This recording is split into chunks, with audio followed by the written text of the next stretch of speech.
sipping on some water.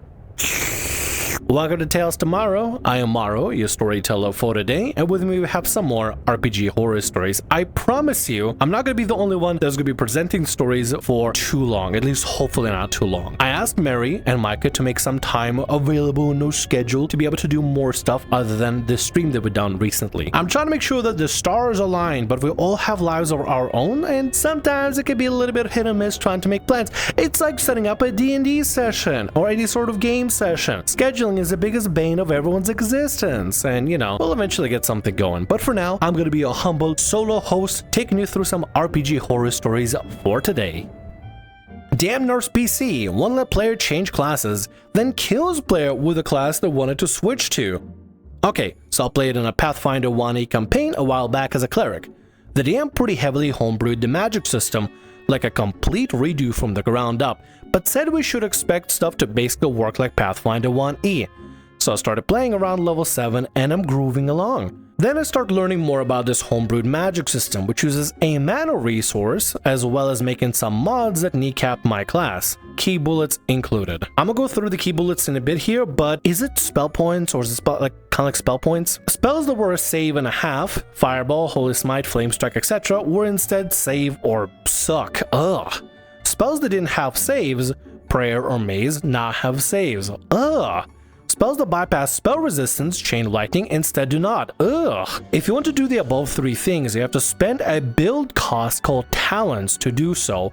Wizards get 1 each level, clerics get 7 total. Clerics have to learn spells like sorcerers, getting 4 a level, but still have to prep like wizards.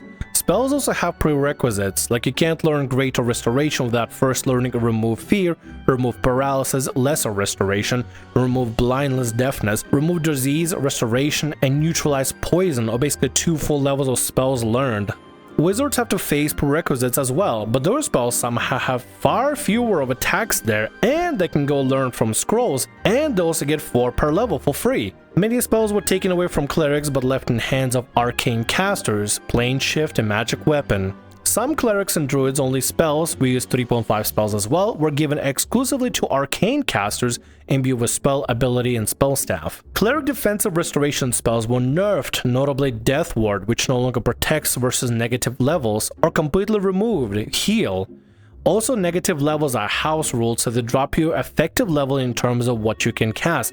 Generally, I get enough negative levels to make spellcasting impossible with the way the homebrew system does spell prep, and would have to go hide until combat finished, so we could get back to a town to pay another cleric to cast restoration, and that I could work on restoring the rest of the party. I never played Pathfinder 1e, but to have 7 prerequisites for just to get lesser restoration seems a little bit absurd. Or how some of the spells that were save and half are now save and suck. That sucks. How some spells didn't have a save, now have a save. That also sucks. Why is the DM nerfing clerics so much with this homebrew system?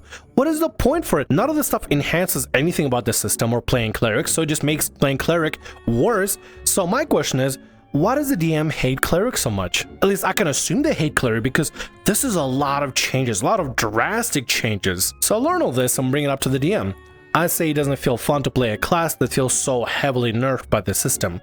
DM says that the design mentality was that wizards are masters of magic, and clerics and other divine casters shouldn't be able to be nearly as good at it. Okay, that's still really weird. Why would you make it so that everything else is nerfed? Just buff wizard. Just buff wizard. That's all it is. If you wanted wizard to be like a master of arcane magics, just buff wizard. Don't nerf other casters, just buff wizard. Simple as that. I don't know why the DM just didn't think of that. I say I want to switch to wizard then, so I'm not playing a class that's obviously being selectively nerfed by homebrew. I'm told I have to stay a cleric, and the DM doesn't really allow players to be wizards anyhow because they're too strong. Wait, what? People can't even play wizards because they're too strong? Then what's the point of making wizards be this strong if nobody can play wizard? What's the point of nerfing everybody? Oh my god, dude, this DM. So this DM decided in a great move to make wizards the most powerful is to nerf cleric and everybody else down to the ground, and then make it so that nobody can even play wizard because wizard was too powerful. Why? Why? Is it because you wanted your favorite DMPCs to be wizard? Is that what it is, DM? Is that what it is? Let's keep going. Meanwhile, DM is letting a sorcerer monk, charisma-based Paladin multi-class PC be approved, even though it completely breaks the game's number scaling, as this dude's AC and saves are plus 20 compared to the rest of us. It's only relevant that it shows the DM allowing broken things for some players and not others. I'm decent friends with the DM and have good friends in game, so I try to tough it out. I do switch characters to a 2-neutral Cleric of Magic Deity, so I get to grab some of the vanilla PF1E Cleric spells, though it's obvious the switch is 100% for mechanics and the party has zero connection to my PC. We get to the BBEG, and of course, BBEG is a wizard, and he's using DM's homebrew magic system. DM knows how to break their own magic system, of course. This means on turn 1, BBEG uses the most amped up disintegrate spell imaginable. Can't hope to meet the save DC, and the damage is about 3 times my total HP. My PC is dead instantly before I even get to act. Man, fuck this DM. Seriously, this sucks. You make Wizard the most powerful class in the game from your stupid homebrew system because you think that Wizard should be the powers of the arcane just so the BBEG can become a wizard, and then you nerf Cleric because Cleric can't be as powerful wizard because Wizard has to be powerful in my games. Then just buff the wizard and leave the Cleric alone. Simple as that.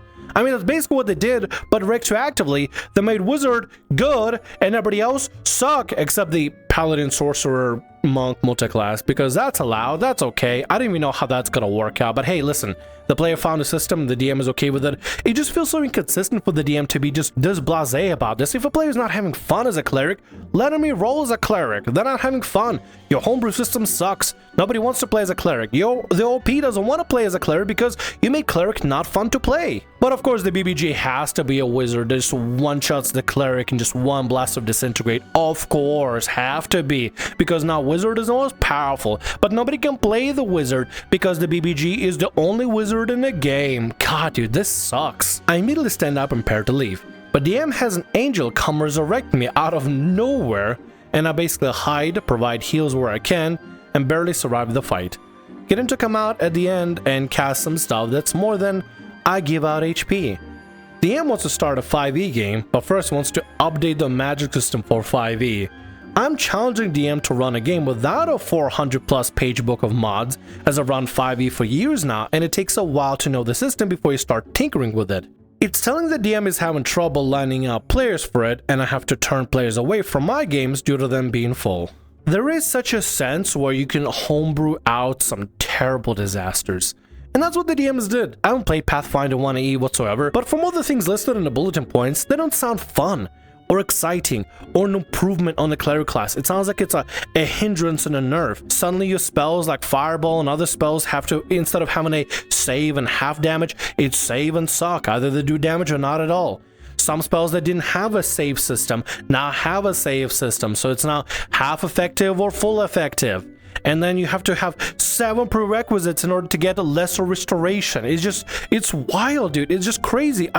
There is a notion where if you mod things too much, you start breaking things. If you ever tried, I guess as an example, if you ever tried modding Baldur's Gate to the point where it's just not Baldur's Gate anymore, it can break the game significantly. You can have insane crashes and make it unstable. Have you ever just modded a game with tons of mods that you wanted to add, but it makes the game way more unstable and more prone to crashing? That's basically what it's like having to homebrew some nonsense into a TTRPG system. Sometimes you can homebrew too much and just feels unplayable and unfun and busted and broken. It's just a giant mess. It's like taking a beautiful system and just adding a bunch of spaghetti code to it. So just a big tangled mess of crap. Really. Anyway, OP, I'm sorry you got put into the system. Hope that you can avoid having more of this homebrew nonsense in. There's nothing wrong with homebrew whatsoever, by the way. I think homebrew is great. I think adding a little bit of homebrew is fine. But when you significantly change it to the point where it doesn't add anything fun to the system or to the game, that's my problem with that. Add fun homebrew. Don't add tedious homebrew that nobody's going to enjoy and nobody's going to have fun with. So I made my whole party afraid of crabs accidentally. So I'm one of those forever DMs. People are used to me dealing with DMing part to the point I haven't played in years. I have my own homebrew world, but most of the content is pretty vanilla for the most part. Just having its own lore and mythos.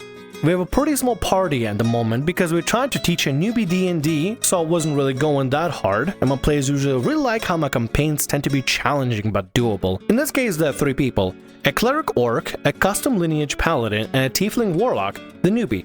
last one wasn't really paying attention to the campaign except to do dumb things and ended having issues because of that. Tried to annoy a very old wizard lady that guarded a village and then mutated for a while, decided to chop her own neck to talk through the hole. Huh? But we mostly ignored her weird and funny acts because we knew she really wasn't into it and she was going to abandon pretty soon. It's one of those things you can kinda notice. So the other two carrying the game get to an enchanted mansion searching for a dark lord that was their enemy. They start investigating the whole building and get into a room full of mechanical crabs that were apparently an experiment of the Dark Lord, who was an artificer. Before someone asks, they were just reskinned giant crabs. Nothing special about them, just they look like machines instead of common crabs. There were like 12 of them? They were at level 3 and they weren't really forced to battle the crabs. Little guys were just chilling. They decided to pick an item in the other side of the room and leave. But of course, the Cleric orc decided to ram in because they're just crabs. The rest of the party joins believing the same. Horror ensues when the party is surrounded by crabs that somehow land natural 20s every 3 attacks or so, with a lot of other attacks that somehow surpass an AC of 21 the Cleric orc had. Fun fact, I'm somewhat unlucky to an extreme point with my rolls. Most enemies tend to fail with the most pathetic way in the worst moments, except the crabs. So the Cleric orc that already had to use the racial trait not to die after failing from a cliff falls to the ground. Then again, after the paladin heals her, then again, until they start panicking because the warlock had no spells for covering a wide area, and no one had anything either. Imagine this, entire party fighting valiantly against kobolds and ogres died in the house to some mechanical crabs. So sad. They made it somehow, and the campaign continued. Now we're just ignoring this one and jump into another campaign, where the character related to the previous Dark Lord had some of their mechanical crabs and again sends a group of 4 with a couple of zombies Frankenstein style to fight the party. The party with 3 new members, yes, a party of 5, decides to focus on the zombies, not seeing the crabs as an issue. And then it happens again. Somehow for some reason the zombies do practically nothing except, well, not dying, and the crabs keep on rolling natural 20s and 2 higher rolls. This party had 2 full armored paladins and a warrior. I'm assuming fighter? So let's say I was a little shocked. 2 members of the party died from crabs, the 2 paladins. I don't know what's happening, but for whatever reason, your crabs are just like power gods or something. I have no idea. The crabs have gotten the favor of the dice. I have no idea how, but that's kind of funny. After that, whenever a crab showed up, my players instantly start panicking, looking for ways to deal with the monster. The words, not mine, the faster they could. And yes, there are even more examples of the crabs just beating tough parties in very small groups, even when they stopped underestimating them. Like the one time someone decided to throw up burning hands at a group of them that were ignoring the party and all passed their rolls, just to drop the PC's HP to 0 when the combat really started. Well, if I can say something positive about this, I decided to make a campaign centered around the crab god for them, and they're literally crapping their pants every session. No, it's not a horror campaign, it's a common campaign, but they just shiver whenever they see a combat with crabs coming. After recording a bunch of RPG horror stories, and yeah, it's kinda late for me, but this was a really nice surprise. A nice, kinda wholesome, kinda funny story about how players are now scared of crabs. The crabs that literally being blessed by the dice gods to roll natural 20s and down parties. Not an RPG horror story, but I think every now and then you sort of need to have a nice end to a story, especially after the last story with a homebrew. Yeah, I think crabs is a really good end for this story for today. You know what? I'm kind of happy. Usually I look for terrible, horrible RPG horror stories to cover, but this one turned out to be really nice and really wholesome. Yeah, I'm ending on this one for today. And with that, that's gonna be all our stories for today. I want to thank you very much for watching, and thanks so much for being here. If you like what I do, consider subscribing to the channel and leaving a like. Also, if the RPG Horror Stories ever goes down, or if you want to submit your own personalized horror story, email is down in the description below. I'll see you again in more Tales Tomorrow. Bye-bye.